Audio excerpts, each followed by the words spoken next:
What's up, space pirates? This is your captain, the ever-charming Dr. Disaster, and with 3 little letters and a quick little retweet, Elon Musk has amplified the Sweet Baby Inc. story and yanked it into mainstream discourse. So that's is that true? Oh, it's true, Elon. Everything you say is dissected and talked about endlessly. I suppose that is simply a product of being the wealthiest human being of all time. As y'all can see here, Elon simply said the word wow in a post where he retweeted a thread from journalist James Lindsay. And what was James Lindsay talking about in this retweeted thread? He was quoting someone who was talking about how modern game developers are funded through shady means, which lets them focus on DEI crap instead of quality. If I were Yoda, at this point, I would be saying, begun. Gamergate 2 has.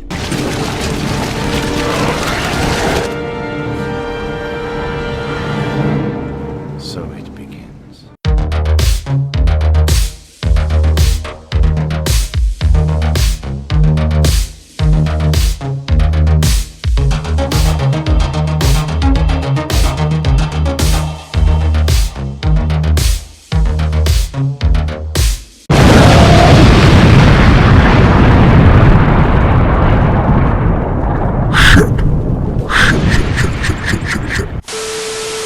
Alright, me hearties, make sure you like this video and subscribe to this channel if you haven't yet. And also, don't forget to follow me on Twitter. My handle there is Dr. Disaster 1.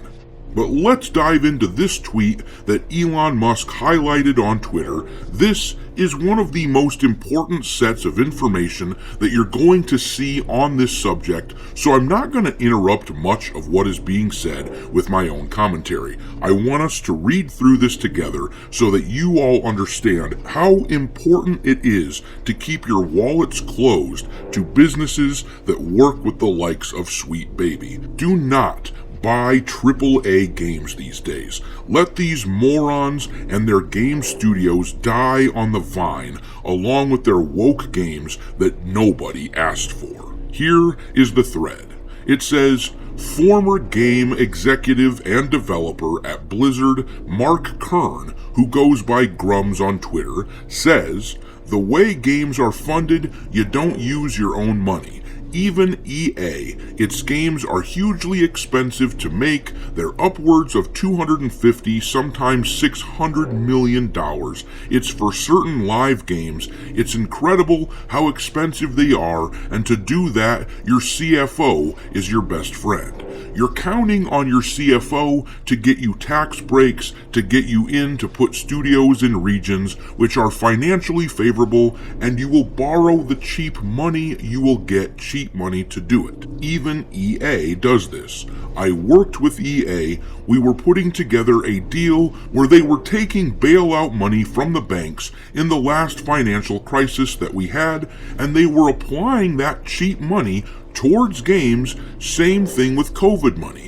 They're applying that cheap money towards games, and what has been the cheapest money while interest rates were still low, a couple of years ago it was ESG financing, and so they're going to take this money. Because the returns on investment have been so poor on Wall Street for ESG funds, that source of revenue is drying up. This woke machine cannot continue in the way that it is now for AAA gaming, and I think unfortunately it's so entrenched that you're not going to see much of an ability to course correct, because the studios they're just gonna shut down.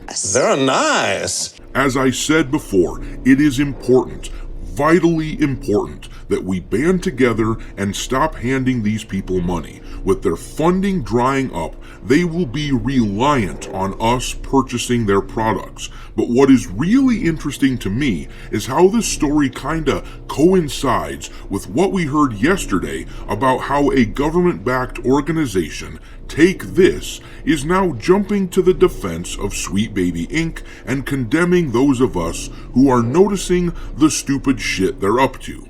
There is obviously a coordinated effort, not being hidden in the slightest, organized by a series of powerful individuals and organizations. Now, we already knew this, to be fair, but it is becoming more and more blatant. They aren't trying to hide it very hard anymore, which means one of two things.